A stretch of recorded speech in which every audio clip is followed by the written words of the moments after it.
Every morning I wake up at 5:30, even without an alarm clock. 50 years on the construction site have developed a habit that can't be changed. My sleep has become jagged.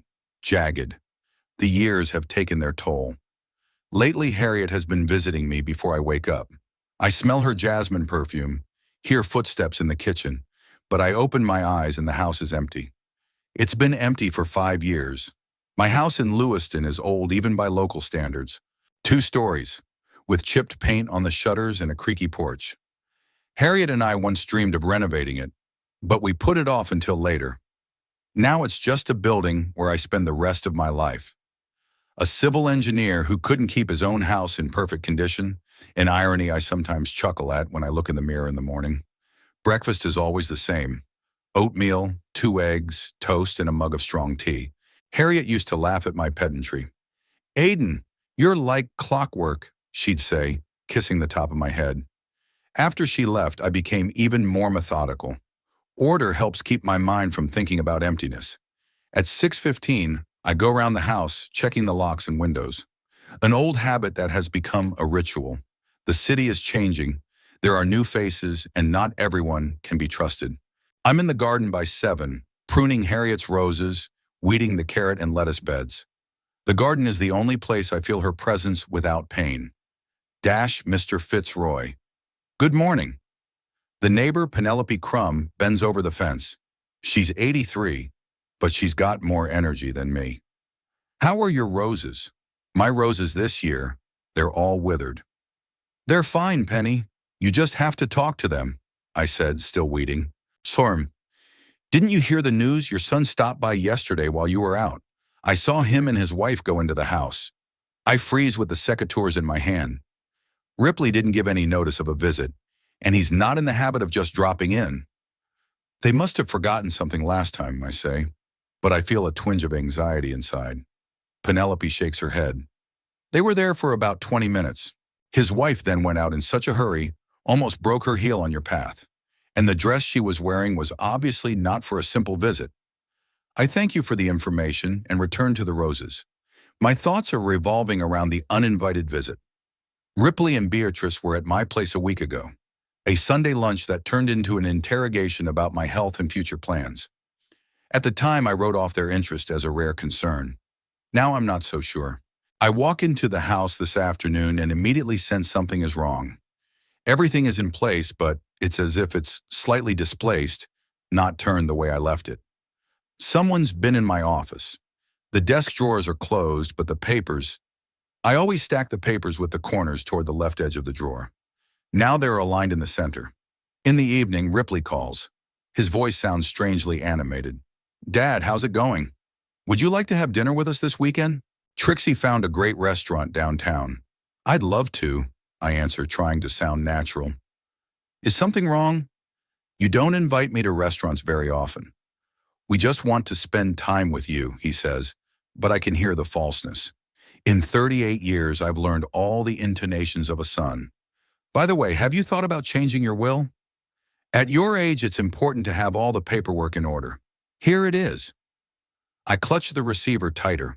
"My will is in order, Ripley. It's been in place since your mother was alive. But a lot of time has passed since then. Laws change. I can recommend a good lawyer."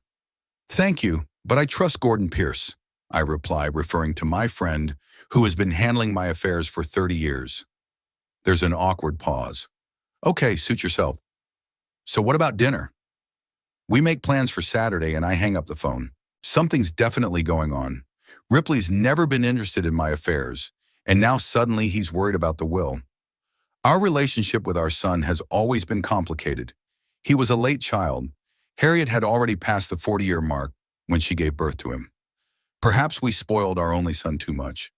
I worked 2 jobs to pay for his education at a prestigious private school. Harriet devoted herself to him, giving up her career as a teacher. We invested all our hopes and resources in him. But the result? Ripley grew up feeling the world owed him a debt. He dropped out of university after his 2nd year, deciding that practical experience was more important than a degree. He changed a dozen jobs, never staying anywhere for more than a year. "They don't appreciate my potential," is his favorite excuse. He has been working in real estate for the last 5 years, but constantly changes agencies because of conflicts with management. I remember the day he brought in Beatrice, bright, ambitious girl with model looks and an accent, giving away the provincial origin, which she carefully concealed. Harriet immediately suspected something wrong, but kept silent. 3 months later, they were married. Without warning, without a traditional ceremony, they just signed the papers and left us to it. Harriet cried all night. Beatrice, or Trixie, as she preferred to call herself, made it clear at once that she didn't like our modest lifestyle. She dreamed of lavish receptions, expensive trips, and a house in an upscale neighborhood. Ripley, under her influence, started taking out loans, which we only found out about when they came to ask for money to pay off their debts. Harriet always found excuses for their behavior. "They're still young, they'll find their way," she'd say as she signed a check for another temporary financial assistance. I was stricter, which caused constant conflict with my son. After Harriet's death, our relationship became even more strained. Ripley accused me of not insisting on an experimental cancer treatment that could have saved his mother. "You were always a cheapskate," he tossed to me at the wake. I didn't respond then. Didn't say that Harriet and I had made the decision together not to prolong the agony when the doctors gave a disappointing prognosis. I didn't say that the last of my savings went to pay for hospice care where she could go with dignity, without pain. Our meetings became rare and formal. Christmas, Thanksgiving, occasional Sunday dinners. Those were all points of contact. Beatrice usually found an excuse to leave early. Ripley talked about work, complained about the unfairness of his bosses, but never asked how I was coping with the loneliness. Until the last few weeks. Something had changed. 3 visits in a month is a record for my son, and each time the conversation somehow turned to my finances. "Dad, you do realize it's not profitable to keep money in the bank right now, right?" "Inflation is eating everything up," Ripley said as he served himself a second helping of roast. "I know a great investment opportunity. There is one project." I refused, citing my age and conservative views on finances. Beatrice supported her husband, describing how their acquaintances doubled their capital in 6 months. Her eyes glistened at the mention of money, like a child in front of a candy store window. Last week, she inquired about my bank for the first time. "Aiden, are you still using First National? They say their fees are so high," she twirled a curl around her finger, pretending it was a casual question. "I've been a customer of that bank for 40 years, Beatrice." I answered. "They know me, I know them. At my age, you appreciate stability. But Ripley could help move your accounts to a more modern bank. With online access, mobile apps, I'm comfortable the way it is." She smiled, but her eyes remained cold. "Of course, that's your right. Just taking care of you."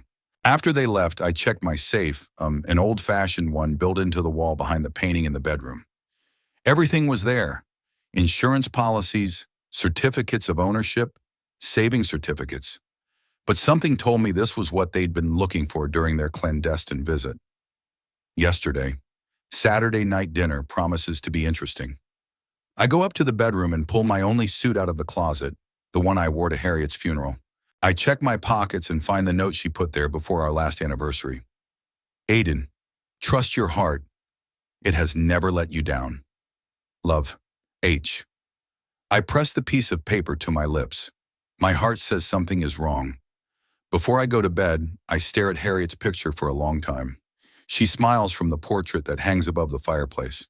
The picture was taken on our 30th anniversary. The gray has already touched her temples, but her eyes are still as young. "What would you do, darling?" I whisper into the darkness.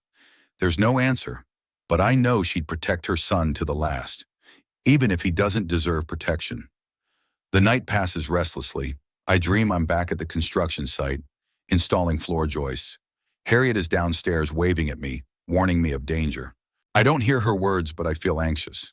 I wake up in a cold sweat long before dawn. The house is silent, only the clock counting down, methodically, mercilessly.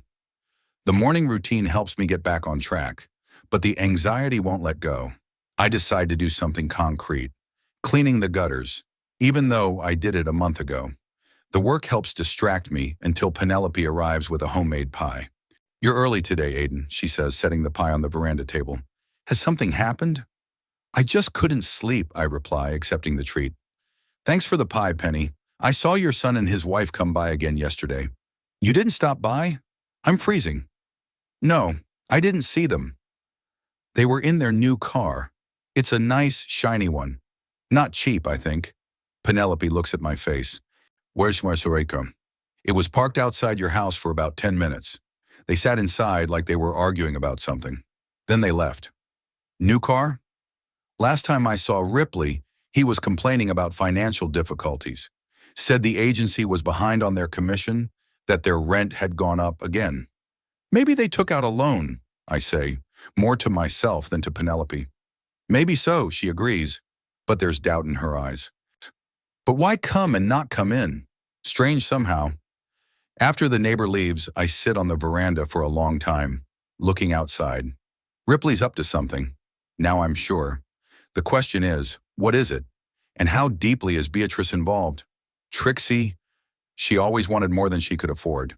Beatrice Louder went from a small town in Idaho, the daughter of a postal clerk and a store clerk, to Trixie, a glamorous, ambitious woman who believes she deserves only the best. I've seen the way she looks at our old house, with barely concealed contempt. The way she presses her lips together when Ripley talks about her work. She wants status, luxury, and my son is willing to do anything to give it to her. That evening, I check the mailbox and find an advertising brochure for one of Lewiston's most expensive neighborhoods. The glossy page shows a mansion with columns and a manicured garden. The price is 7 figures. On the back is a handwritten phone number and a name, Ripley Fitzroy, real estate agent. It's not a coincidence. My son's never worked on a property like this. His specialty is middle-class apartments and small houses. I dial the number of Gordon Pierce, my lawyer and old friend. Gordon, it's Aiden. We need to talk. Is something wrong, old sport? His voice sounds concerned. I'm not sure yet, but I'd like to check on the status of my affairs. Can you make time for me tomorrow? Sure, come by at 11. I hang up the phone and pick up the booklet again. Something doesn't add up. What does my son have to do with the sale of this mansion? And how did they get a new car? At night, I dream about Harriet again. She's standing at the bedroom window looking outside. They're here, Aiden, she says without turning around. I go to the window and see Ripley and Beatrice standing in the driveway. They're looking at the house, but not at the windows. They're looking at the foundation, as if assessing its strength. Ripley has some papers in her hands. Beatrice smiles, but her smile is predatory, impatient. I wake up with a heaviness in my chest. The clock reads 3 in the morning. Outside the window, rain is pelting down, the first rain in weeks. I get up, walk to the window. The street is empty, but I think I see the headlights of a car driving away in the distance. On Friday, I decide to skip the gardening and drive downtown. I tell myself I just want to go for a walk, but I'm actually heading to the real estate agency where Ripley works. The Premier Properties office is in an old but respectable building. I've never been here before. My son preferred our meetings with him to be on neutral territory. What can I do for you? Dash asked the girl at the front desk. I'm looking for Ripley Fitzroy, I said. I'm his father. The girl looked surprised. Dash, Mr. Fitzroy no longer works at our agency. He quit 2 weeks ago. This news takes me by surprise. Are you sure? We spoke a few days ago, and he didn't say anything about quitting. I'm absolutely sure, sir. He went to a competitor, Golden Gate Realty, took his entire client base. The boss was furious. I thank her and go outside.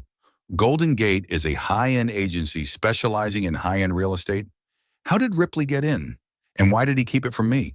On my way home, I stop at the First National Bank building. I want to go in and check on the accounts, but something stops me. An intuition developed from years of working in hazardous facilities. Let's get all the information first, I tell myself and walk back to the car.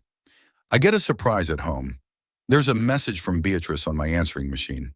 Aiden, it's Trixie. Ripley said you agreed to dinner on Saturday. I've booked a table at the Côte d'Azur for 7 p.m. It's a new restaurant on the waterfront. It's very exclusive, she said, her voice sounding smug. We have a surprise for you. I'm sure you'll love it. Azur is the most expensive restaurant in Lewiston. The average bill there exceeds the average man's monthly pension. And Ripley, who 2 weeks ago was complaining about financial difficulties, can suddenly afford to dine there? I dial my son's number, but it goes to voicemail. I leave a message saying I'm expecting them both on Saturday, and I add, Ripley, why didn't you tell me you changed jobs? I went to Premier Properties today.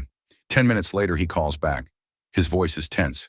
Dad, why did you go there? I was going to tell you all about it at dinner. It's part of the surprise. What surprise, Ripley? You'll find out tomorrow. Just, trust me, okay?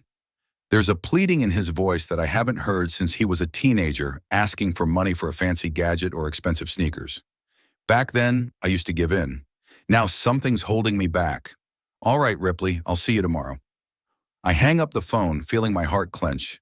My own son is keeping something from me, and it's something to do with money. My money. In the evening, I sit in my office for a long time, going through papers. I look at a picture of little Ripley standing next to me on a building site. He's 6, my helmet on his head, pulled down over his eyes. He's smiling, openly, genuinely. When did we lose that connection? At what point did money become more important than family? I find no answers. Only new questions that swirl around in my head like fall leaves in the wind. Tomorrow. Tomorrow I will know what my son is up to. And for the first time in years, I may have to make some really hard choices. Saturday morning greeted me with a headache and an uneasy feeling of foreboding. I slept poorly, tossing and turning in bed until dawn. My mind was reeling with scraps of conversation with Ripley, Beatrice's strange behavior, and that new car Penelope had mentioned. It was 6:30 when I finally got up and went into the kitchen. The morning ritual tea, oatmeal, 2 blood pressure pills didn't bring the usual calm. I looked out the window at my garden, where Harriet's roses needed pruning, but I couldn't bring myself to go out. Something was restless, as if I'd forgotten to turn off the stove or lock the door. Walking up to the study with a cup of tea, I sat down at my desk and opened my day planner. The habit of planning the day had remained from my days at work. Today's list: check the roof after yesterday's rain, change a light bulb in the garage, have dinner with Ripley and Beatrice at the Azure. The last item I circled in red. Something didn't add up about this sudden invitation, about the surprise Beatrice was talking about. Opening the top drawer of my desk, I pulled out a folder of current accounts. I'd always been pedantic about financial matters, a legacy from my father, who'd lived through the Great Depression and taught me to value every dollar. Harriet joked about my habit of keeping all the receipts and checks, but recognized its usefulness when it came time to fill out tax returns. The folder seemed thinner than it should have been. I started going through the paperwork: utility bills, insurance, medical bills. Everything was in chronological order, just like I was used to. But something was missing. I went through the papers again, more carefully. Bank statements. That's what was missing. The last 3 monthly statements from First National. It couldn't have been a coincidence. I always put them in this folder right after I looked at them. The last statement had arrived 2 weeks ago. I remembered exactly opening the envelope at breakfast. I pulled out the bottom drawer where I kept my savings and investment information. It was in disarray here too. Certificates of deposit and a retirement account statement were missing. As I froze, I realized that someone was looking for information about my financial situation, and that someone could only be Ripley and Beatrice during their secret visit that Penelope had told me about. I remembered the words of a neighbor. His wife then, in such a hurry to get out, almost broke her heel on your driveway. They took something from my house, my papers. But why? My first thought was to call Ripley and demand an explanation. But something held me back. An instinct developed from years of solving problems on the site. Get the facts first, then draw conclusions. I went up to the bedroom and checked the safe behind the painting. I breathed a sigh of relief. The will, insurance policies, property certificates were all there. But my gaze fell on the power of attorney folder. I pulled it out with shaky hands. 4 years ago, I had a heart attack. Nothing serious, the doctor said, but enough to scare Harriet. She insisted I put Ripley in power of attorney. You never know, she said, adjusting my pillow in the hospital room. I resisted. I didn't trust my son with financial matters. But Harriet was adamant. He's our only child, Aiden. Who else is there to trust? I relented, as I usually did in important matters. Gordon Pierce prepared the papers, and I signed them at the hospital. I remember Ripley's serious face as he accepted that responsibility. I won't let you down, Dad, he said then. The documents were in place. I reread the terms of the power of attorney. Ripley was given the authority to manage my accounts and property in the event of my incapacity. The key phrase being, in the event of incapacity, as certified by a medical report. But I wasn't incapacitated. I was sane and of sound mind. Then how? And then it hit me. The power of attorney gave Ripley access to my account information.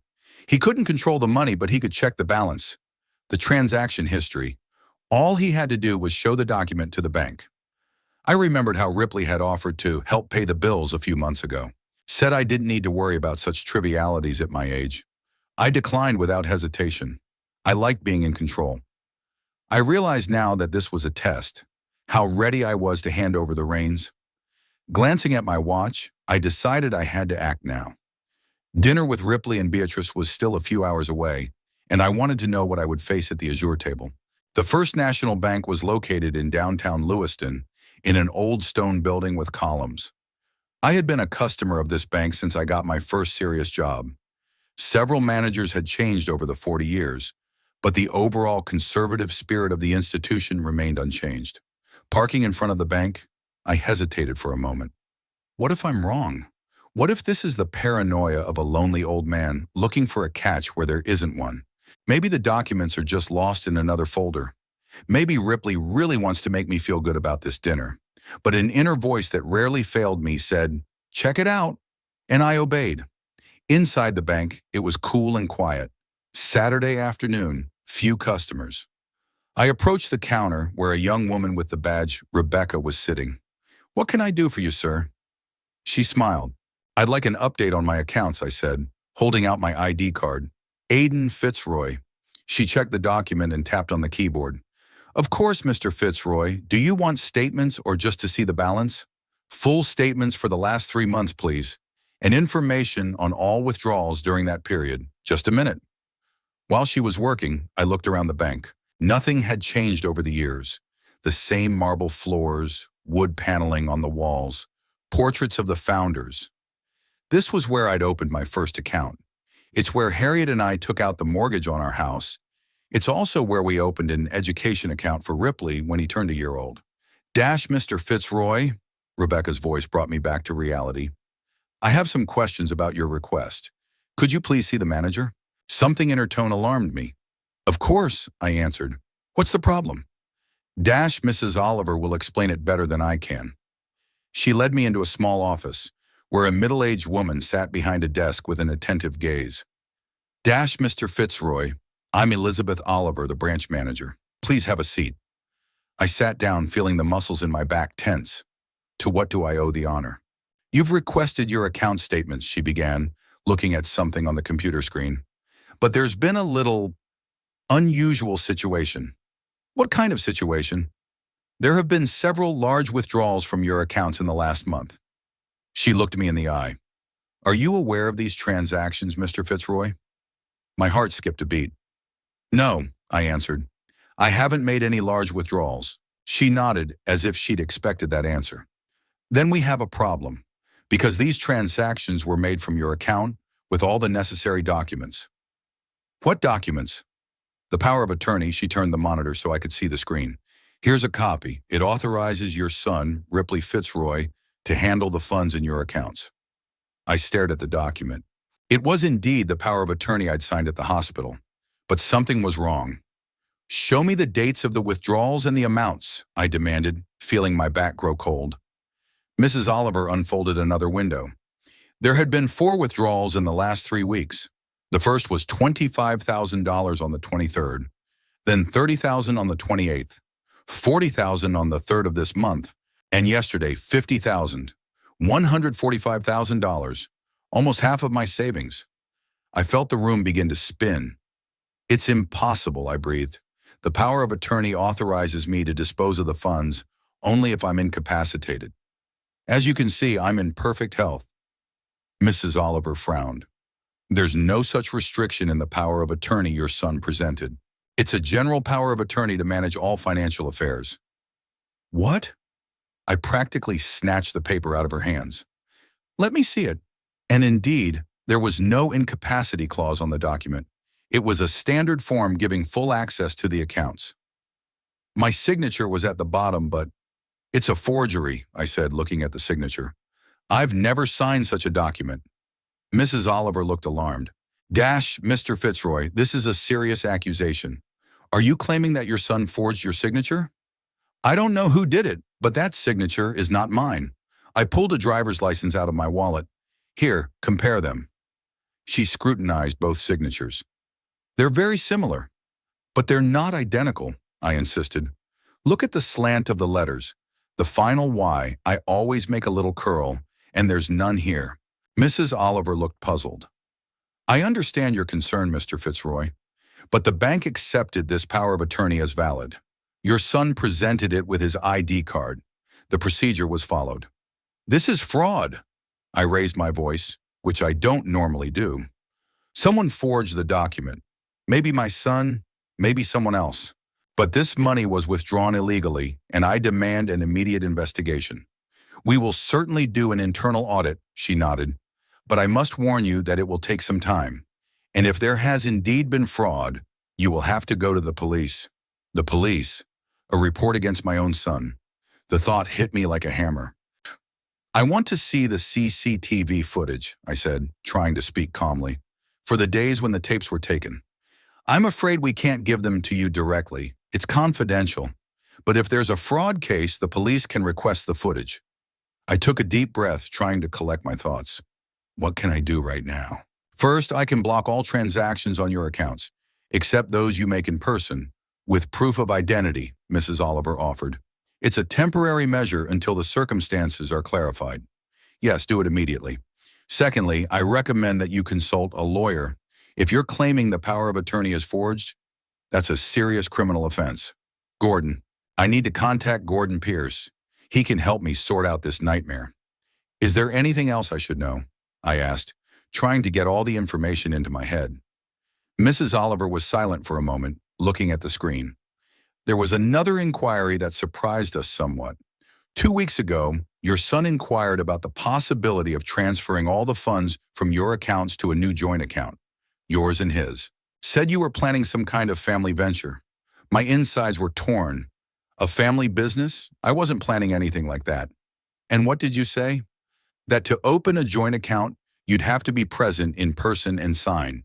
He said you were unwell and couldn't come to the bank, but he had a power of attorney. Our officer explained that in this case, a power of attorney is not enough. A special form to open a joint account is required, which you must sign in person. Now I understood. Ripley wanted access to all my money, but ran into a bureaucratic obstacle. So he started withdrawing amounts in installments. And when was the last withdrawal request made? Severna, I asked, remembering that the last withdrawal had been made yesterday. Yesterday, at 4:35 in the afternoon. I shuddered, just as I was checking the roof after the rain. Penelope's neighbor had seen their car outside the house. They were probably checking to see if I was home before driving to the bank. I want all accounts blocked immediately, I repeated, and I want a complete statement of all transactions for the last 6 months. Of course, Mr. Fitzroy. I'll do it right away. She started typing something on the keyboard. You'll need to fill out a statement of unauthorized transactions. And again, if you believe you've been a victim of fraud, you should contact the police. The thought of reporting my own son was physically painful, but the amount was too much to simply write it off as a misunderstanding. I'll think about it, I replied. I want to talk to my son first. Mrs. Oliver looked at me carefully. Mr. Fitzroy, let me give you some advice, not as a banker, but as a human being. When someone has abused your trust, especially a family member, it's very hard, but procrastination can make it worse. Money tends to disappear without a trace. I nodded, realizing the validity of her words, but I couldn't bring myself to say, yes, I'll apply. Not now, when the shock of betrayal had not yet subsided. Walking out of the office with a folder of statements, I felt stunned. Quiet music was playing in the lobby of the bank. People were going about their business. Someone was withdrawing money from an ATM. A young couple was consulting on a mortgage. An ordinary day. But for me, the world turned upside down. $145,000. Money Harriet and I had been saving for decades. Money for a rainy day, for medical expenses, for a decent old age. Stolen by my own son. I went outside and got in the car. But I didn't start the engine. First, I had to decide what to do next. Call Gordon, absolutely. But it was Saturday, and while he'd offered to meet, that was before I knew the extent of the problem. And what to do about dinner? Ripley and Beatrice were expecting me at the Azure in 3 hours, with a surprise. Now I knew what kind of surprise they had in store. They must be announcing the purchase of a new house. The house they'd bought with my money. Anger rose up inside in a wave, overshadowing my other feelings. How could he? My only son, my flesh and blood. The man Harriet and I had sacrificed everything for. And Beatrice. I've always sensed that behind her smiles there was a calculating mind. But I didn't think she could push her husband into crime. Forging documents and stealing from accounts is a felony. I started the car and drove out of the parking lot. I needed time to think before facing them face to face. And there was only one place I knew where I could gather my thoughts. Riverside Cemetery was on the outskirts of Lewiston, on a hill overlooking the river. Here, under an old oak tree, Harriet was buried. I would come here every Sunday, bring fresh flowers and tell her about the past week. It was our ritual, only she wasn't around anymore. I sat down on the bench beside the grave and put my hand on the cool stone. "What do I do, Harriet?" I whispered. "Our boy. He stole our savings. What should I do?" The wind rustled in the leaves of the oak tree, but there was no answer. Only a deafening ache in my chest and a realization I had to protect what we'd built together, even if it meant going against my own son. After talking to Mrs. Oliver, I didn't go home right away. I needed to clear my head, to make sense of the information I'd received. I drove through the streets of Lewiston, not noticing the familiar scenery or the passers-by. I kept running the numbers in my head. $145,000. Almost half of everything Harriet and I had saved in our lives. I parked at the old observation deck on the hill that overlooked the city. From here, Lewiston seemed smaller, cozier, the scattering of red roofs, the green of the parks, the blue ribbon of the river. Harriet and I used to come here for picnics. She loved this view. Taking out my cell phone, I checked the time. 4:30. It was 2.5 hours until dinner at the Azure. A decision had to be made whether to go or cancel. Part of me wanted an immediate confrontation. The other part of me realized I needed all the facts first. I called Gordon Pierce. As usual, he answered after the second ring. "Gordon, it's Aiden. Hello, old boy. I thought we said Monday, 11 a.m. Things have changed. I need your counseling now." Something in my voice made him wary. "What's wrong?" "Remember the power of attorney I made for Ripley 4 years ago, after the heart attack?" "Of course. Standard procedure, limited power to manage your finances in the event of your incapacity. Why?" The bank showed me another power of attorney, a general unrestricted power of attorney, with my signature, which I didn't sign. There was a pause. Gordon realized the gravity of the situation. "Forgery," he said at last. "It's a felony, Aiden. I know it is. But it's more than that. $145,000 has been withdrawn from my accounts in the last month." Mrs. Oliver confirmed the transactions were made by Ripley. Shit. That didn't sound like the normally reserved Gordon. "Have you contacted the police?" "Not yet. I wanted to consult with you first." "That's right. We need to gather all the evidence. Prepare a statement. Are you sure it's Ripley?" The bank confirmed he made the withdrawals, and the power of attorney was presented by him. I mean, are you sure there's no mistake? Maybe he had some reason to. What reason could there be to steal money from my account? I could hear the bitterness in my own voice. He and I hadn't discussed any big spending sprees. He never said anything about withdrawing that kind of money. "I see," Gordon sighed. "When are you free? We need to meet and discuss a plan of action. I'm having dinner with Ripley and Beatrice tonight. Are you going to go? After everything you've learned?" I paused, thinking about the answer. Yes, I want to hear what they have to say, what kind of surprise they have in store, and then I'll decide what to do next. Be careful, Aiden. Don't give away what you know. Gather more information. Call me after dinner, anytime, and come by my place tomorrow about 10 o'clock. I'll prepare the necessary paperwork. Thank you, Gordon. You're welcome. And Aiden, I'm sorry about what happened. I know how much family means to you. Talking to Gordon made me feel a little better. At least I had a plan of action. I decided to go back to the bank to pick up a copy of Gordon's forged power of attorney and maybe talk to Mrs. Oliver again to confirm the details of the latest withdrawals. As I drove up to the bank, I noticed a familiar car in the parking lot, a new silver Lexus. Ripley and Beatrice? But why would they go back to the bank?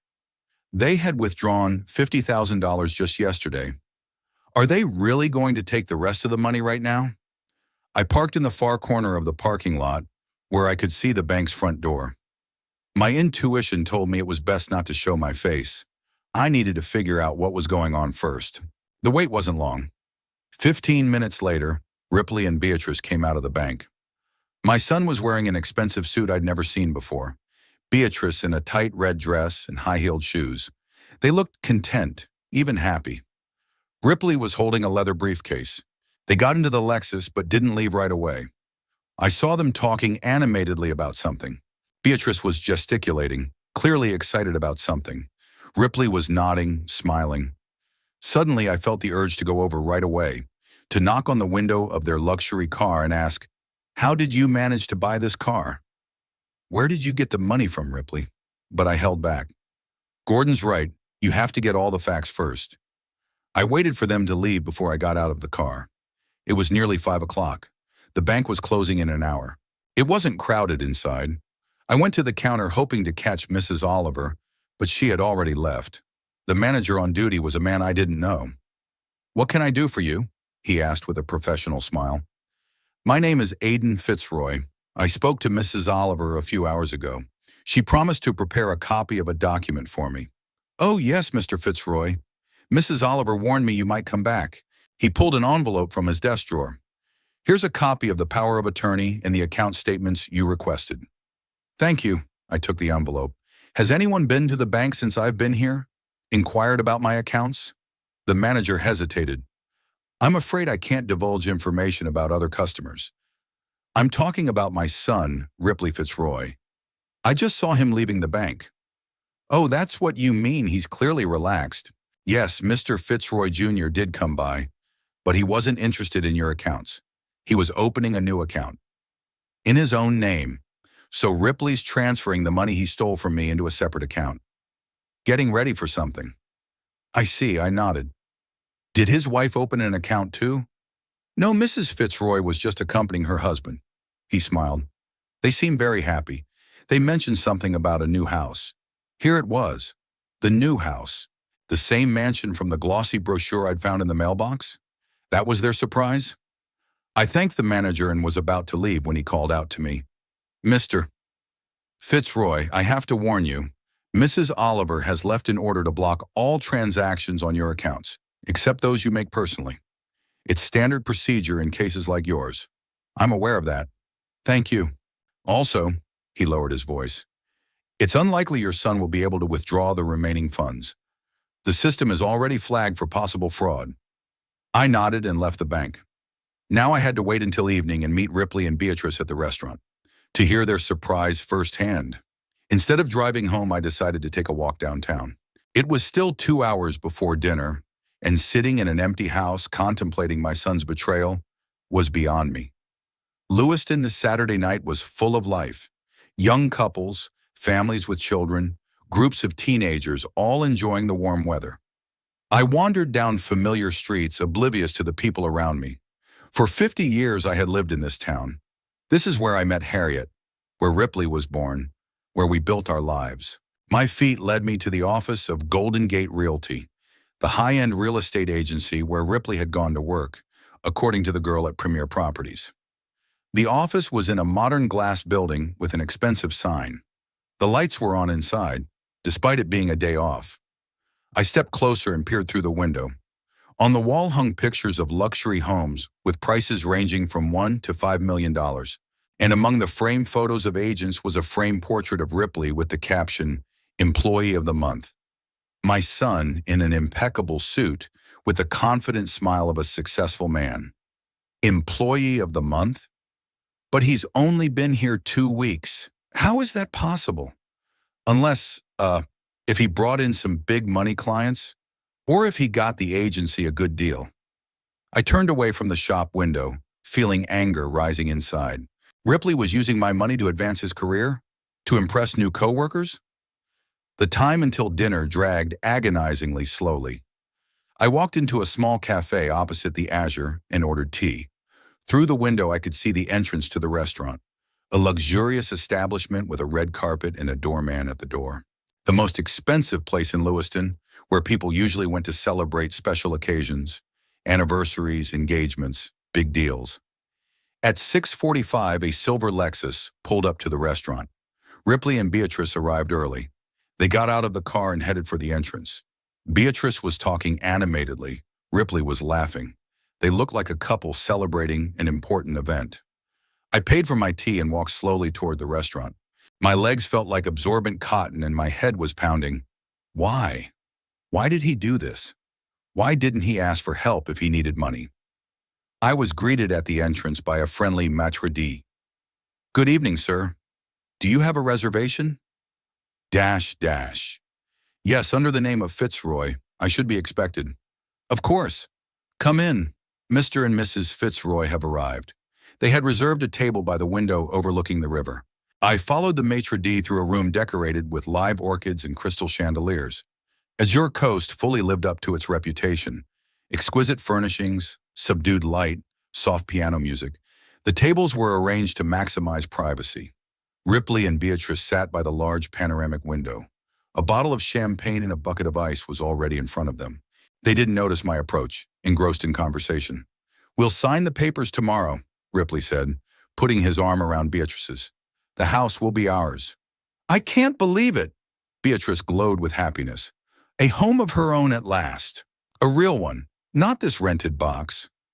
And not just any house, but the best mansion in River Heights. 3 bedrooms, an office, a terrace with a view of the mountains. Oh, I can just imagine having receptions there. Have you seen the dining room? There's a table for 20 people in there. I froze a few steps away from the table, amazed by their conversation. They were talking about my dream house, the house Harriet and I had planned to buy after we retired, but could never afford because of medical bills and Ripley's schooling. We'll be buying a luxurious home soon. Beatrice brought his glass to his lips. You must hurry up with the rest of the money. We need the deposit by the end of the week. Don't worry, Ripley grinned. I've got it all figured out. Tomorrow I'll withdraw another $50,000, and on Monday I'll close the account in full.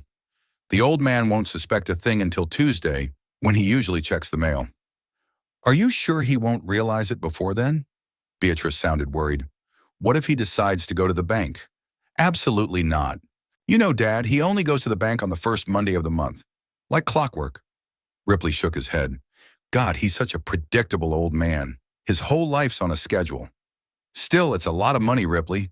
What if he goes to the police? On his own son? He laughed. Never. He values the family reputation too much. Besides, I have power of attorney. It's legal.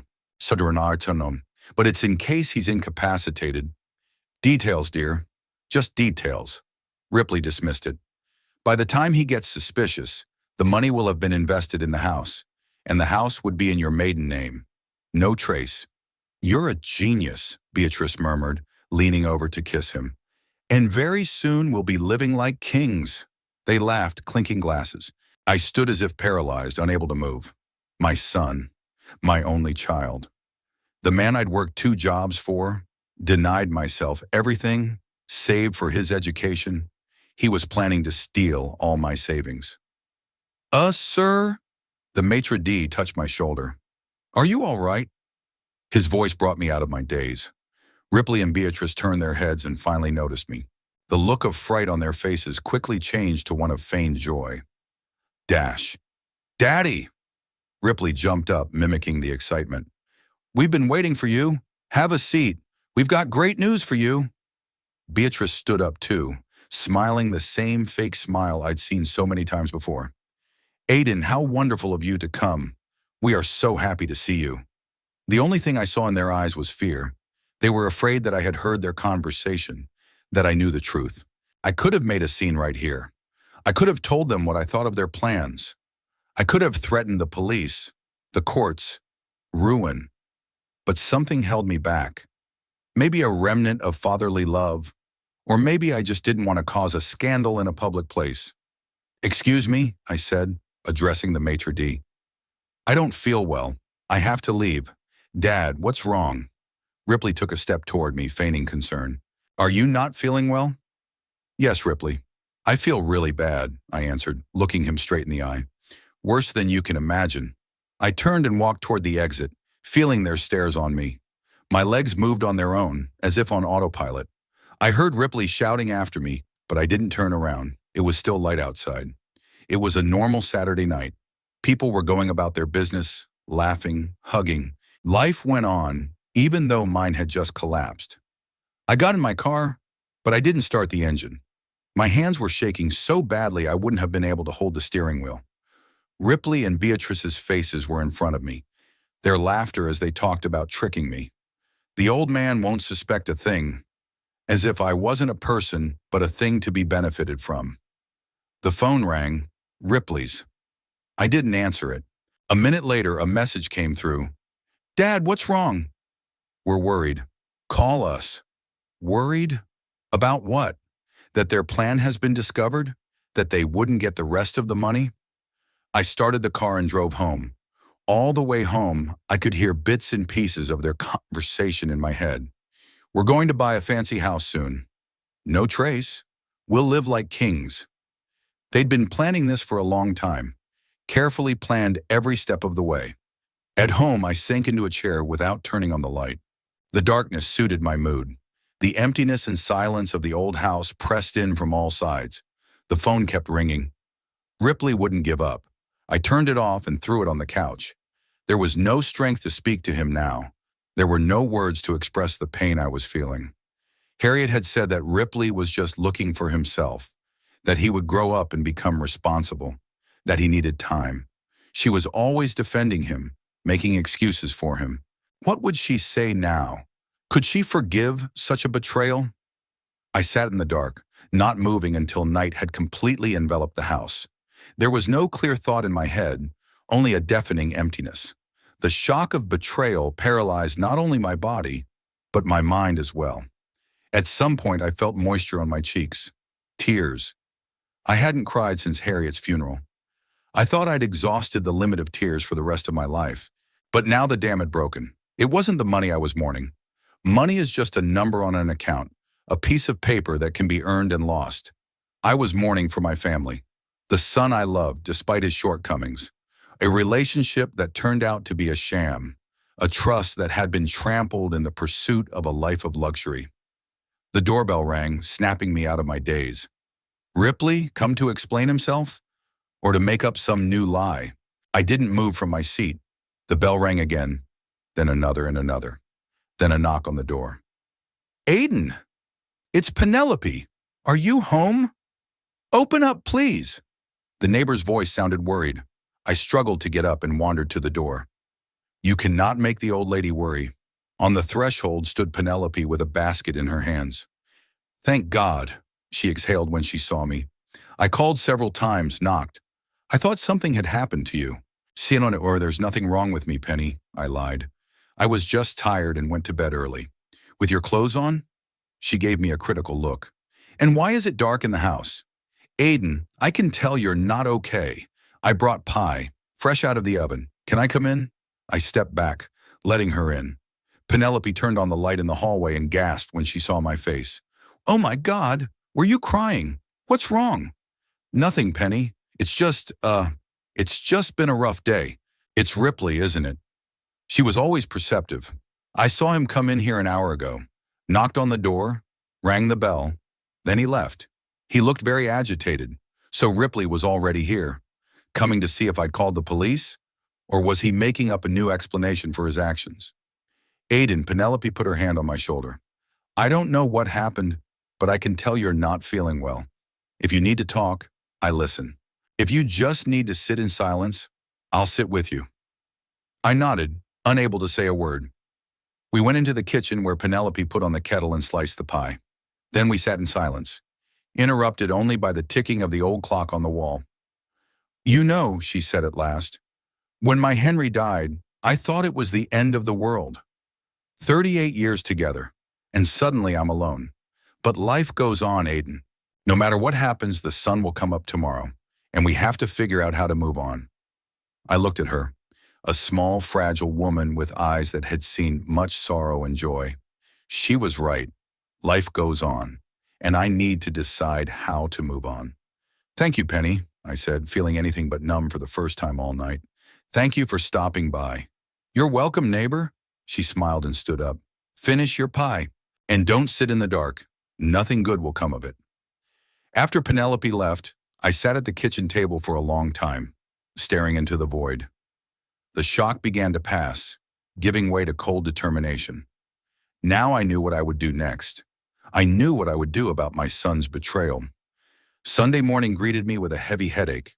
I didn't remember how I'd gotten to the bed. The fatigue and emotional turmoil must have taken their toll. The clock read 7:30.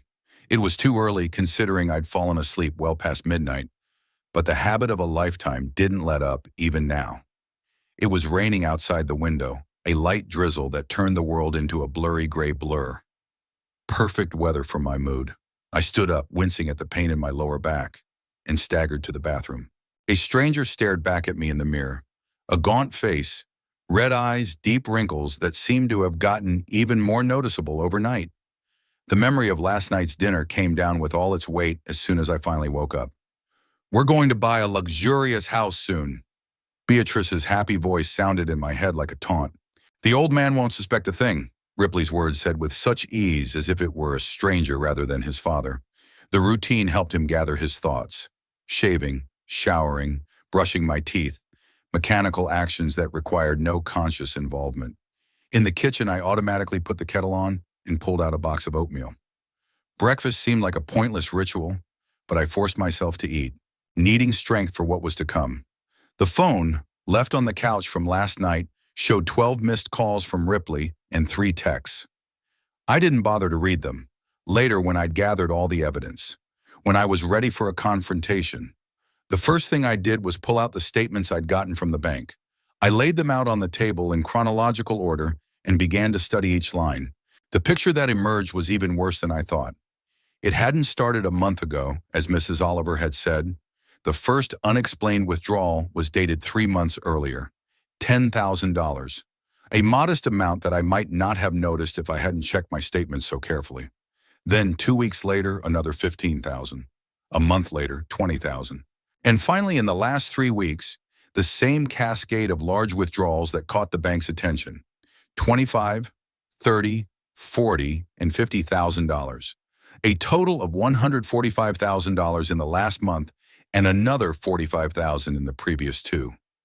$190,000, more than half of my savings. I leaned back in my chair, trying to comprehend the scale of the theft. Ripley had been methodical, gradually increasing the amounts as if he were checking to see if my father would notice. And I didn't. I trusted my son, despite all the disappointments of the past. The next step was obvious. Call Gordon. He'd promised to have the paperwork ready by Monday, but the situation had changed. I now had evidence of systematic grand larceny. I dialed my friend's number, hoping it wasn't too early for a Sunday morning. Aiden? Gordon's voice sounded wary. How are you? Ripley called me last night, looking for you. What? The news took me by surprise. Why? He said you were feeling sick at the restaurant and left. He couldn't reach you and he was worried. He asked if I knew where you were. And what did you tell him? That I hadn't seen you since yesterday. I didn't tell him that we'd discussed his manipulation of your money. I figured it was up to you when and how to reveal your cards. Thank you. I felt grateful for my friend's tactfulness. Can you take me in today? I have all the proof now. I've studied the statements.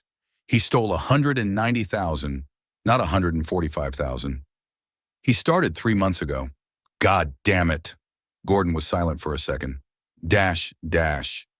Sure, come over. I'm at home. Mary and the grandchildren have gone to her sister's. I'll be waiting for you. I'll be there in an hour.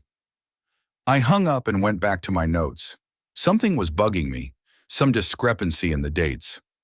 I looked through all the documents again and realized that the first big withdrawal coincided with the day when Ripley first talked about his promising project and offered me to invest in it.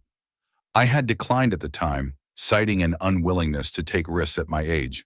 Apparently, my refusal did not stop my son. He just decided to take the money without asking. I wonder if this project really existed, or was it just a ploy to probe the ground? From what I overheard in the restaurant, all the money was intended to buy a luxurious mansion. Not for investment, not for business, for Beatrice's vanity. I gathered all the paperwork into a folder and headed to Gordon's. On the way, I noticed Ripley's silver Lexus parked in front of my house, so he'd come to see if I was home. I drove past without stopping. Now was not the time for confrontation. Gordon lived in the old part of town, in a Victorian house he'd inherited from his parents. Despite its venerable age, the building looked well maintained. Fresh paint, a neat front garden, new shingles on the roof. Gordon had always been a thrifty man, taking good care of his property. He met me on the doorstep without waiting for the bell to ring. He must have heard the sound of a car pulling up. "Come in quickly, you'll get wet." He let me into the house and helped me take off my coat. "You look like crap, buddy. I feel like it." I grinned bitterly. Gordon's office was in perfect order, as always. The books on the shelves were alphabetized, the papers on the desk were neatly stacked, and the computer was on and ready to go. Even on a Sunday, my friend was still in the habit. "Coffee?" he offered, pointing to the chair by the fireplace. "A whiskey, if you have one." At 9 in the morning? Gordon raised his eyebrows, but didn't argue. "Okay, I think the situation warrants it." He took a bottle of Glenlivet and 2 glasses from the bar. He poured us both a drink and sat down across from us. "So, what did you find out?" I silently handed him a folder of statements. Gordon put on his glasses and studied the documents. His face grew darker with each page he read. "Well," he said, finally taking off his glasses, "this is much more serious than we thought. This is not an impulsive decision, not a desperate measure in a dire situation. This is a well-planned, methodical theft." "What am I supposed to do now?" I asked, taking a sip of whiskey. A hot wave rolled down my throat, dulling the pain a little. "Legally, you have 2 ways." Gordon switched to a professional tone. "The first is criminal prosecution. File a police report for forgery and grand larceny. The evidence is irrefutable. The case will be won." Ripley's looking at real time. I shuddered at those words. My son in prison? Despite all the pain and anger, the thought was unbearable. And the second option? A civil suit. You seek damages, but don't insist on criminal prosecution. It'll give Ripley a chance to avoid jail if he pays back the money and compensates for the moral damage. What if he doesn't have the money? What if it's already been spent on a down payment on a house? Honenina, then the court can seize his assets, including this new house, if he's bought it in time. He may have to sell the house to recoup the damages, I wondered. None of the options seemed appealing to me. I didn't want to see my son behind bars, but I couldn't let him get away with it either. "There's a third way," Gordon continued, looking me in the eye. "The unofficial way. You meet with Ripley, tell him you know everything, and offer him the money voluntarily. No police, no trial. And you think he'll take it? Unless he's a complete idiot, yes. The alternative, a criminal record and possible jail, is far worse. Plus, it'll give him a chance to maintain some kind of relationship with you." Do I want a relationship? The question came out of my mouth, painful and sincere. After everything he'd done, Gordon sighed and sipped from his glass. "That's for you to decide, Aiden. I can give legal advice, but I can't tell you what to do with your son. It's too personal." I nodded, sinking into the memories. Ripley at 5, sitting on my shoulders during the parade. Ripley at 10, proudly showing off his first science project. Ripley at 15, withdrawn and aloof, beginning to rebel against the world. When did he change? At what point did money become more important to him than his family? "Do you remember when we met?" I suddenly asked Gordon. "Of course," he smiled. "You were inspecting the foundations of my first office. You said that the building would soon collapse if it wasn't reinforced. A month later, a crack appeared in the wall, and everyone realized I was right." I smiled weakly back. "You were the only one who believed me right away, without proof. Because you looked like a man who knew what he was talking about," Gordon shrugged, confident in what he said, but not cocky, knowledgeable, but not boastful. "That's what you've always been, Aiden. Reliable. You know why I was so good at foundations?" I was staring into the fireplace. Because my father was a simple bricklayer, worked with his hands all his life, died of a heart attack on a construction site. I was 15. I dropped out of school and went to work to help my mother and younger sisters. Gordon listened in silence, even though he knew the story. I needed to get it out. I wanted Ripley to have everything I didn't have. Education, startup capital, support. I worked 2 jobs, took overtime, denied myself everything to pay for his private school. Harriet wanted him to get the best education possible, and I couldn't say no. I took another sip of whiskey, feeling the bitterness rise to my throat. Remember the year I almost worked my ass off, building a bridge over the river? 16-hour shifts, no days off, in all kinds of weather. All to save for Ripley's college fund. And he dropped out after his 2nd year because it wasn't his path. It wasn't your fault, Aiden, Gordon said quietly. You gave him everything you could. What he did with it was his choice, his responsibility. But where did I go wrong? I pounded my fist on the arm of my chair. Why did he grow up like this? Harriet always said we spoiled him too much, but I didn't listen. Wanted him to have a better childhood than I did. Maybe that was the mistake, Gordon said thoughtfully. You gave him everything you had, protected him from hardship. He never knew what it was like to really work for a goal. Everything came too easily to him. I remembered buying Ripley a new bike when he broke his old one riding without asking. How I paid off his credit cards when he spent more than he could afford. How I always found excuses for his actions, even when Harriet insisted on a stricter approach.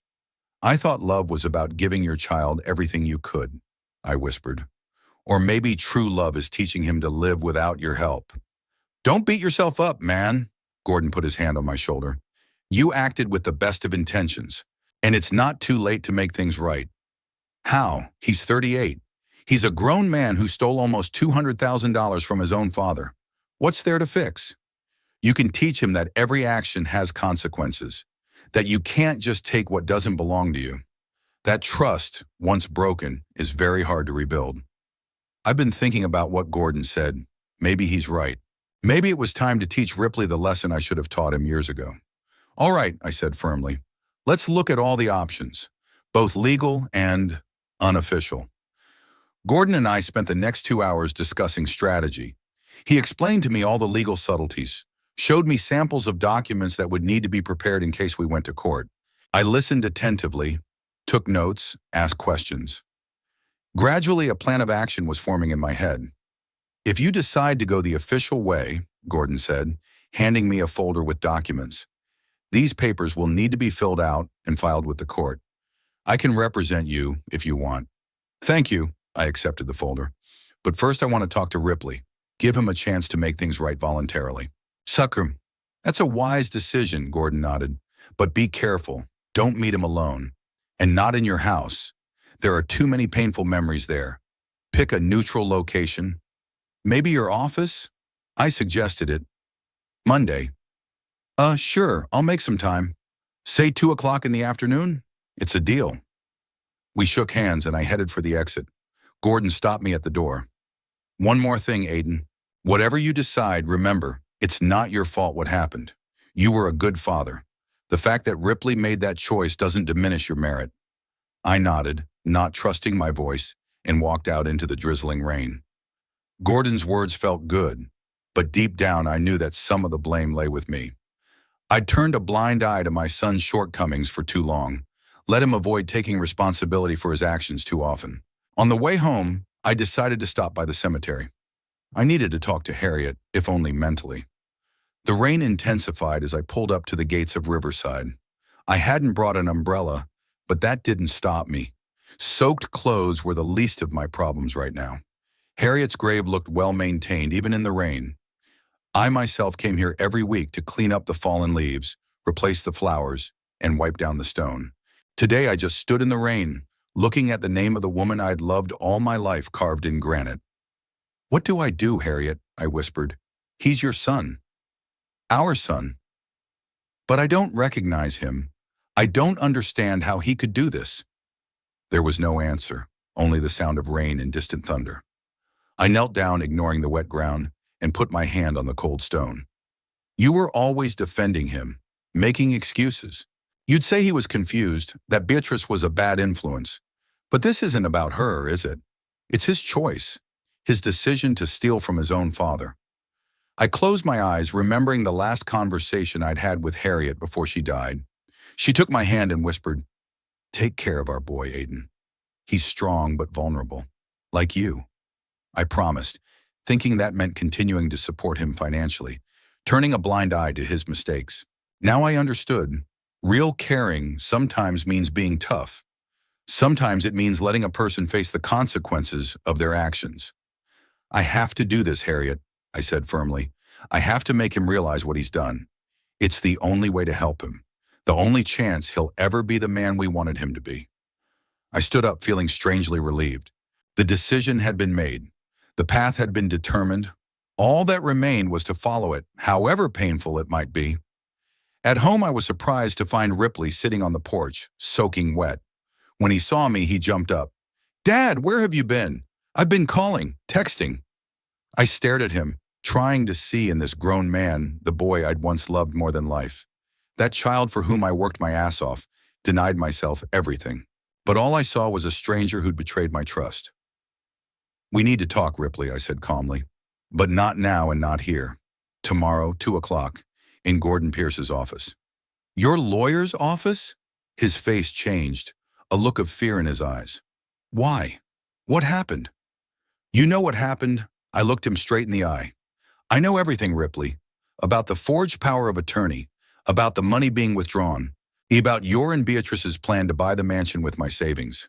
He turned pale, opened his mouth to say something, but I stopped him with a gesture. "Not now. I'm not ready to hear your excuses. Tomorrow, in Gordon's office. And you better come with a plan to get back everything you stole. Otherwise, we'll continue this conversation at the police station." I walked past him and opened the door. And then, turning around at the last moment, I added, "And come alone. Without Beatrice. This is between us." As I closed the door behind me, I leaned back against it and closed my eyes. My heart was pounding, my hands were trembling. But for the first time in a long time, I felt like I was doing the right thing. That I'd finally stopped turning a blind eye to the obvious and found the strength to confront my own son. My love for him wasn't gone, but it was no longer blind. And in that, perhaps, was the only chance for salvation, for both Ripley and me. 2 days had passed since my visit to the bank. 2 days of internal struggle and hard thinking. I tried to keep myself busy with housework, fixing the leaky tap in the bathroom, trimming the hedge, going through old tools in the garage. Anything to keep his mind off his son's betrayal. But my thoughts kept returning to the overheard conversation, to the numbers on the bank statements, to the cold calculation with which Ripley and Beatrice were planning their future at my expense. Monday night, I was sitting in a chair with a book I couldn't bring myself to read when the phone rang. "Ripley." I hesitated whether to answer it, but finally picked it up. "Dad," his voice sounded unusually cheerful. "How are you? Trixie and I were worried when you left the restaurant so suddenly." "I wasn't feeling well," I answered neutrally. "Nothing serious, I hope." "No, just fatigue." There was a pause. I waited to see what he would say next, why he was calling. "Listen, Trixie and I would like to come over tomorrow night. We have some exciting news. You need to hear it." So this is it, the surprise they were talking about at the restaurant. Now that I snapped and left without finishing their announcement about buying a house, they decided to come and tell me all about it in person. I wonder what story they'd come up with to explain the sudden wealth. "Sure," I said after a brief pause. "Come at 7. I'll prepare dinner." "Good." Ripley sounded relieved. "We'll bring wine. Your favorite red. I'll be waiting." I hung up the phone and sat in silence for a long time. Part of me wanted to call the police right away, to present all the evidence, to put this painful issue to rest once and for all. But the other part, the part that still saw Ripley as my little boy, demanded that I give him a chance. Maybe he had an explanation. Could it be some kind of monstrous mistake, a misunderstanding? I knew I was fooling myself. The evidence was overwhelming. But I decided to let them talk, to hear their side of the story, and then make a final decision. The next day dragged agonizingly slowly. I prepared a simple dinner: Harriet's roast, mashed potatoes, Salad. I set the table in the dining room, which we used only on special occasions. Got out the good china, silverware, a wedding gift from Harriet's parents that we saved for important occasions. If Ripley and Beatrice want to put on a show, let them get a suitable stage. At 7:05, the sound of a car was heard in the driveway. Their new Lexus glistened in the setting sun. I watched from the living room window as they got out of the car. Ripley in an expensive suit, Beatrice in an elegant blue dress, with a new necklace around her neck. They looked like a couple from the cover of a luxury lifestyle magazine. And all bought with my money. The doorbell rang at 7:10 sharp. I opened the door with a welcoming smile on my face. "Dad!" Ripley hugged me with exaggerated enthusiasm. "You look great." "Aiden," Beatrice pecked my cheek, leaving a trail of lipstick. "We're so happy to see you." "Come on in," I stepped back, letting them into the house. "Dinner's almost ready." "Nakari." We brought wine. Ripley handed me a gift-wrapped bottle. Minus Chateau Margaux, 2015. "Your favorite." I glanced at the label. The bottle was worth at least $300. Another gift bought with my own money. "Thank you," I said, accepting the bottle. "Let's go to the dining room."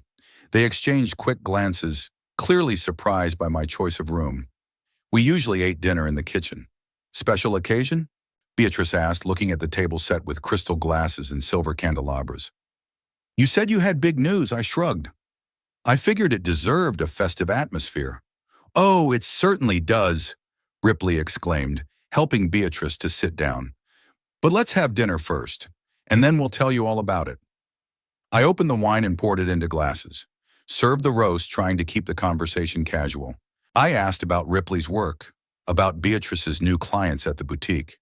They answered with enthusiasm, often glancing at each other as if they were sharing a secret.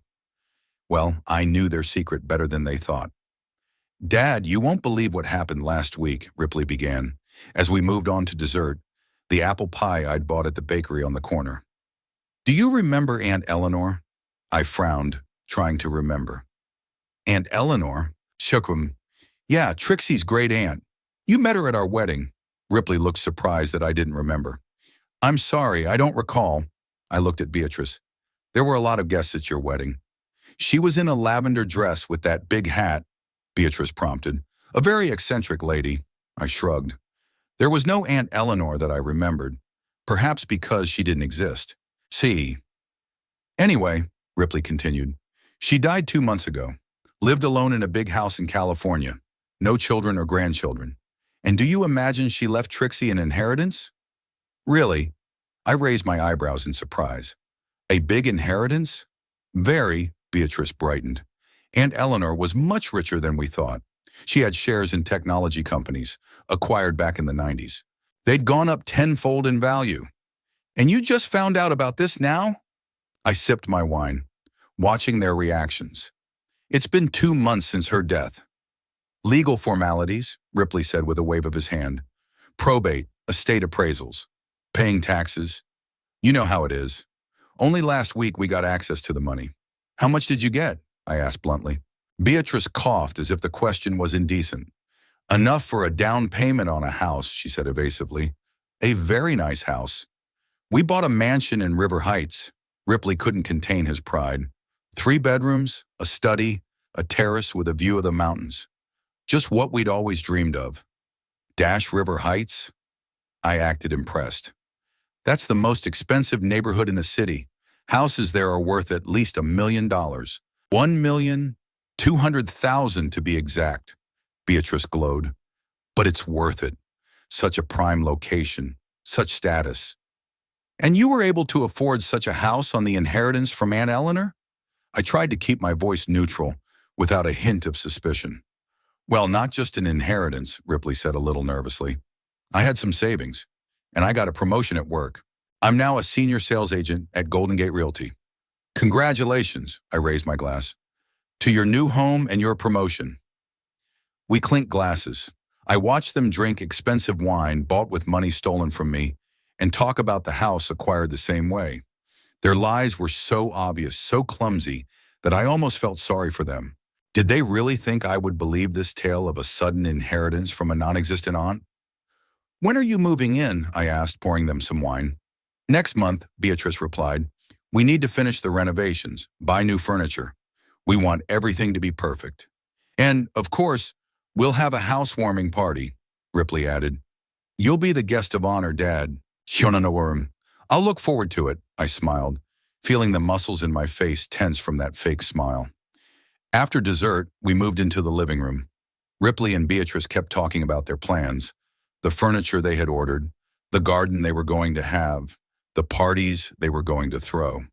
We've also bought a new car, said Ripley. You may have noticed the Lexus in the driveway. Secretary. Yeah, it's a nice car, I nodded. Must be expensive. We deserve a little luxury. Beatrice put her hand on her husband's knee. Ripley works so hard, and with Aunt Eleanor's inheritance, we can finally afford to live the way we've always wanted to. I see, I stood up to put some wood in the fireplace, and it's all made possible by Aunt Eleanor, whom you've never mentioned before. I saw them tense up. Beatrice squeezed Ripley's hand a little harder. We weren't particularly close, she said quickly.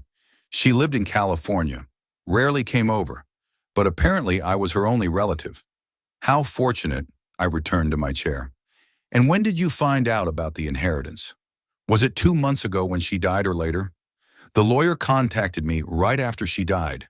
Beatrice fiddled with the pearl necklace around her neck. Sure, but the exact amount has only recently become known.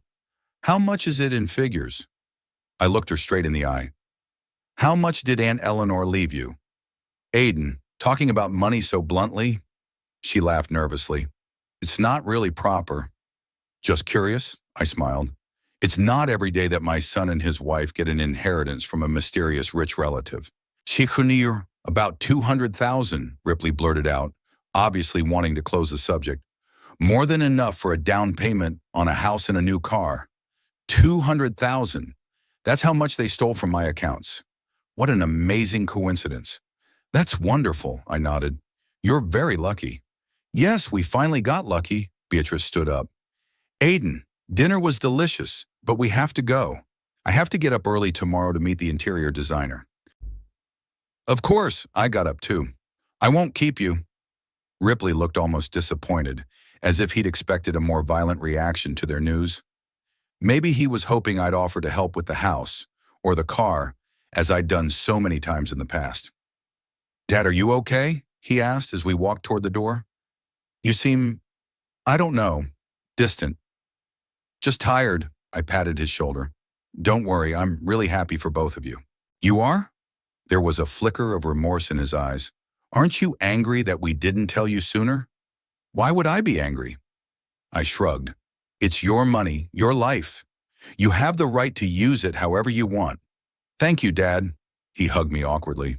It means a lot to me. Beatrice hugged me too, leaving another lipstick mark on my cheek. We'll invite you to the housewarming party as soon as it's ready, she said. You're going to love our new house, Aiden. It's perfect. I'm sure it is. I smiled as I opened the door. I stood on the porch, waving goodbye to them until their silver Lexus pulled around the corner.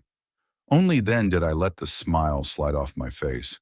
Anger boiled inside, not just for the theft, but for that brazen lie right to his face. They hadn't even made an effort to come up with a believable story.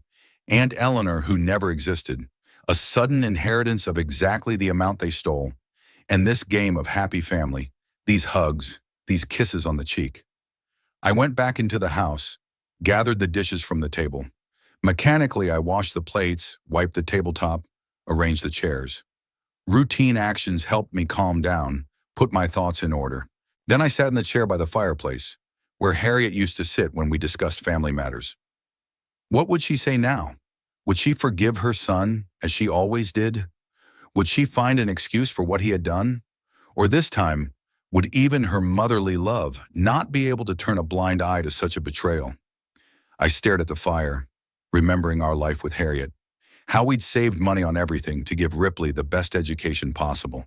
How we denied ourselves vacations to pay for his private school. How I took overtime to buy him his first car. And this is how he repaid all our sacrifices. He stole my and Harriet's life savings, forged my signature, and then lied to my face by making up a story about a non-existent aunt. The decision came naturally, crystal clear and inevitable. I could no longer turn a blind eye to my son's actions. I couldn't pretend everything was okay. I couldn't let him think he could get away with stealing and lying. Tomorrow I'll go to Gordon Pierce and make a new will.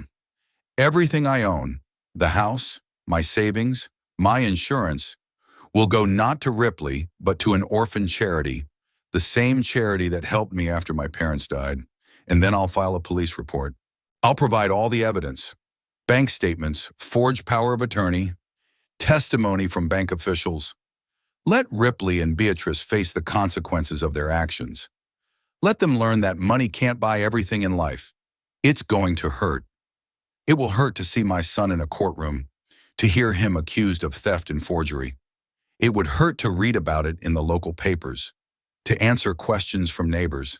But it would hurt even more to let him think he could betray those closest to him with impunity. The clock in the lobby struck midnight. I got up, put out the fire in the fireplace, and walked slowly up the stairs to the bedroom. Tomorrow would be a hard day, but for the first time in a long time, I was absolutely sure of the rightness of my decision. I would do what I had to do, not as a father turning a blind eye to his favorite son's misdeeds, but as a man for whom honesty and integrity are not empty words, as a man who respects the memory of his wife, who, despite all her love for her son, would never approve of such a betrayal. Ripley had made his choice. Now it was time to make mine. Wednesday morning started unusually late for me. I slept until 8 o'clock, an unacceptable luxury for a man accustomed to getting up at dawn. But a sleepless night of heavy thinking had taken its toll. Nevertheless, when I woke up, I felt a strange lightness. The decision was made, the plan of action was formed. All that remained was to act. Having had breakfast and cleaned up, the first thing I did was to call Gordon Pierce. My old friend and lawyer answered immediately, as if he'd been expecting my call. "Aiden, how was dinner last night?" I could hear the concern in his voice. "They lied to my face, Gordon," I said calmly, surprised at my own composure. "They made up a story about some inheritance from an aunt that didn't exist." "That's what I thought," he sighed. "What did you decide to do?" "What I should have done right away. Change the will, block them from accessing my accounts, and tell the truth. The whole truth." "Are you sure you're ready for that?" "Absolutely. How much time do you need to prepare a new will?" "If you come over now and we discuss the details, it'll be ready by lunchtime," Gordon said with a businesslike tone. "Have you decided who you're leaving the estate to?" "Yes, to a charity for orphans. The same one that helped me after my parents died." "I see. What about the police report? I've been thinking. Yesterday, in the heat of anger and resentment, I was ready to go all the way, to send my son to prison, to ruin his life like he ruined mine. But today, in the light of day, the thoughts seemed too cruel. I'll hold off for now, I decided. I'll talk to them first. Give them a chance to return the money voluntarily. If they refuse, then I'll go to the police." "That's a sensible approach," Gordon said. "I'll see you in an hour?" "I will." The next call I made was to the bank. Mrs. Oliver, the branch manager, listened attentively. "Mr. Fitzroy, I understand your concern. We can immediately block all of your current accounts and open new ones with a higher level of protection. But in order to do that, you'll need to come in person and sign some documents. I'll be at your place around 2 o'clock this afternoon, I promised. Right after I meet with my lawyer. I'll be waiting." Mr. Fitzroy, I'm sorry about this whole situation. It must be very difficult for you." "Thank you, Mrs. Oliver. I appreciate your support." I packed up and left for Gordon's. The drive to his office usually took no more than 20 minutes, but today I decided to take a roundabout way, past the cemetery where Harriet was buried. Without going inside, I just parked at the gate and sat in silence for a few minutes, as if consulting with her. "I know you'd say I'm being too harsh," I whispered, looking up at the wrought iron gate. "That he's our son, our flesh and blood. But sometimes to love is to be firm, isn't it?" There was no answer, but I felt a strange calmness, as if I had received her silent approval. There was fresh coffee and a stack of papers waiting for me in Gordon's office to review. "I've sketched out the main points of the new will," he said, pointing to the papers. "See if everything matches your wishes." We spent the next hour discussing the details. I wanted it to be clear that Ripley wouldn't get a dime of my inheritance. Everything, including the house, savings, and insurance, would go to the orphan's trust.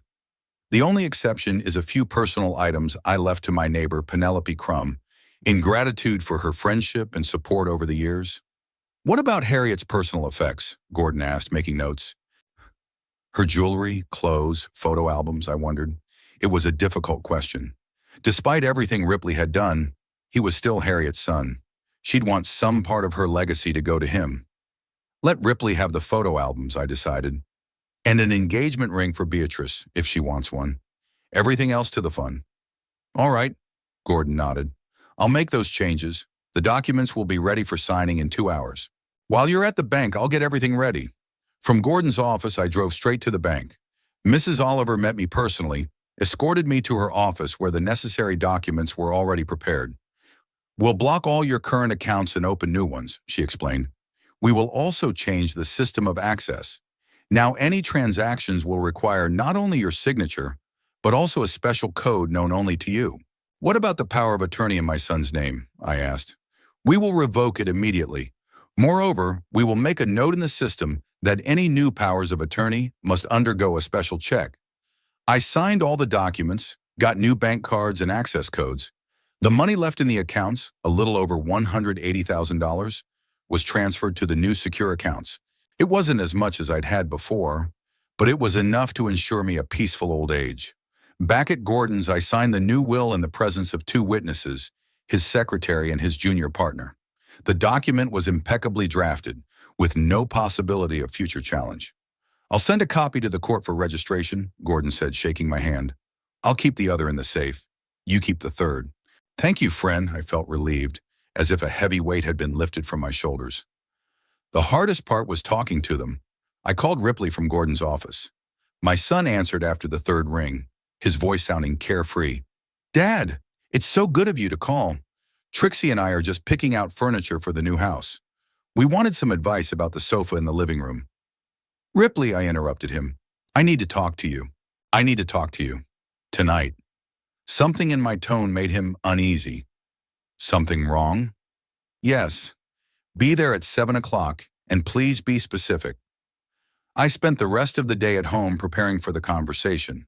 I laid out all the documents on the coffee table in the living room. Bank statements, a copy of the forged power of attorney, the new will. Everything had to be crystal clear, without the possibility of denial or justification. At exactly 7 p.m., a silver Lexus pulled into the driveway. Ripley and Beatrice got out of the car, talking about something. They looked relaxed, happy, like everything was fine, like they hadn't stolen almost $200,000 from me and lied to my face. I opened the door without waiting for the bell to ring. Come on in, I said, letting them in. Let's go straight to the living room. Dad, you seem tense, Ripley said, taking off his coat. Is something wrong? Yes, something's wrong, I pointed to the sofa. Sit down. We need to have a serious talk. They exchanged concerned glances, but sat down. I remained standing, feeling it would be easier to keep control of the situation. Ripley, Beatrice, I began, looking into their eyes one by one. I know you stole money from my accounts. The silence that followed my words was deafening. Beatrice turned pale. Ripley froze, as if struck. What? He said at last. What are you talking about? Don't make it worse by lying, I shook my head. I have all the proof I need. Bank statements showing systematic withdrawals of large sums of money. A copy of the forged power of attorney you presented at the bank. Witness statements from employees who saw you withdraw money. Dad, you've got it all wrong, Ripley stood up, taking a step towards me. Yes, I took money, but it was temporary. I was going to pay back every last dime. And when was that? I crossed my arms across my chest. After you spent it on a new house and car? The house. Yeah, we bought a house. He ran a hand through his hair, clearly nervous. Irene, but it was a good investment. Real estate prices are going up, and in a couple of years we could sell it for a profit and pay you back more than we took in. Not took, but stole, I corrected. And you don't have to lie about profitable investments. I heard your conversation in the restaurant. Remember? When Beatrice said, we'll soon buy a luxurious house, and you replied that, the old man won't suspect a thing. Beatrice let out a quiet groan and covered her face with her hands. Ripley stood with his mouth open, unable to find the words. You? Eavesdropping on us? I overheard it by accident, I answered. I was standing behind you, about to say hello, when you started discussing how you were deceiving me.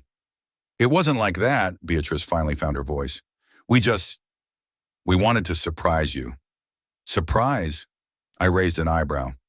Stealing $200,000 from me is a surprise. We'd pay it back, Ripley almost shouted. I swear, Dad, we never planned on keeping that money forever. What about the story about Aunt Eleanor and her inheritance?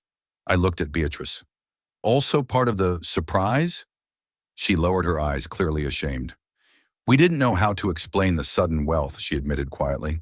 It was a silly fiction. Yes, it was, I agreed. So stupid that I could hardly believe you thought I was such an idiot. Dad, please.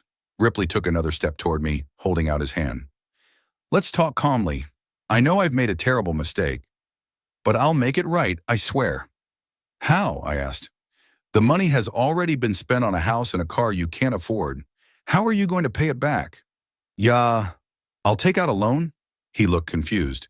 Or sell the house, or, I don't know, I'll figure something out. Sell the house? Beatrice was outraged. Ripley, have you gone mad? We just bought it. What do you suggest? He turned to her. Dad knows everything. We have to pay the money back. But not at the price of our house? She jumped up, her face contorted with anger. We worked so hard to finally get what we deserve. Worked? I couldn't hold back a bitter laugh.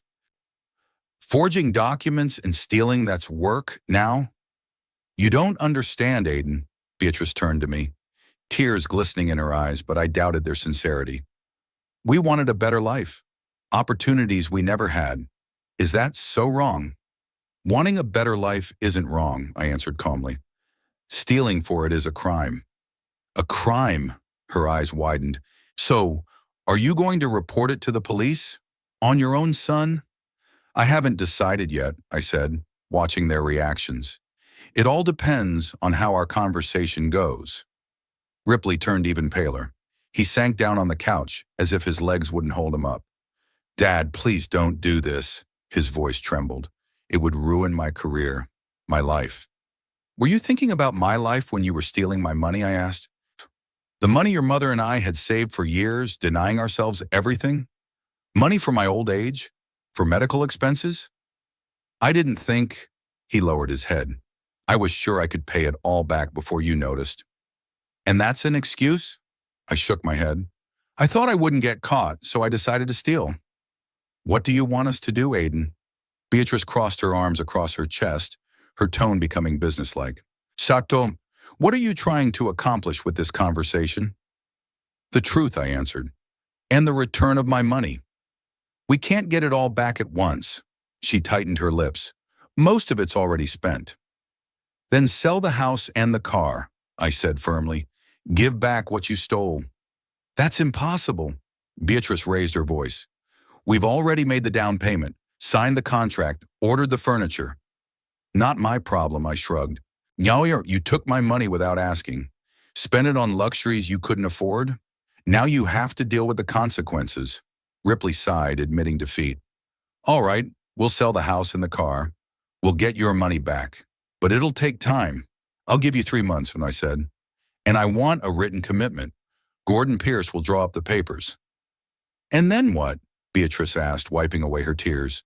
Sir, when we get the money back, will everything be back to normal? Will we be a family again? I looked at them for a long moment. At the woman who manipulated my son, pushing him into crime, at the son who had betrayed my trust for material goods. No, I answered quietly. I have changed my will. My entire estate will go to a charity for orphans, and after you return the money, I don't want to see you again. Ever again. You can't just cut us out of your life, Beatrice exclaimed. We are your family. Family doesn't steal from each other, I replied. Family doesn't lie to each other's faces. You stopped being my family a long time ago. They left after an hour, depressed and angry. Beatrice cast hateful glances at me. Ripley looked broken. I closed the door behind them and walked back into the empty house, feeling strangely relieved. Like I'd dropped a heavy weight I'd been carrying for too long. 3 months had passed. Ripley kept his word. He sold the house and the car, paid back every last dime. I got an official notice from the bank to transfer the funds to my account, but we never spoke again. I heard from neighbors that they had moved to another city to start over, away from the shame and failure. I felt no joy or triumph, only a quiet sadness for what might have been if my son had made a different choice, if he hadn't allowed greed and lust for luxury to overshadow family values. Life went on. I found solace in simple pleasures, working in the garden, reading books, having long conversations with Penelope over a cup of tea. Once a week, he visited Gordon, played chess with him, discussed the news. Sometimes, on particularly quiet evenings, I would pull out old photo albums and look at pictures of Ripley, a little boy with a bright smile and open eyes. I wondered, when did he change? At what point did money become more important to him than family? There was no answer. The house seemed too big for one person, but I didn't want to move. This was where Harriet lived, where our shared memories were kept. I felt her presence in every room, in every corner of the garden. My journey was now mine alone, lonely but peaceful, without lies or betrayal, without the toxic relationships that had poisoned my life for years. And in that solitude, I finally found the peace I had been denied for so long.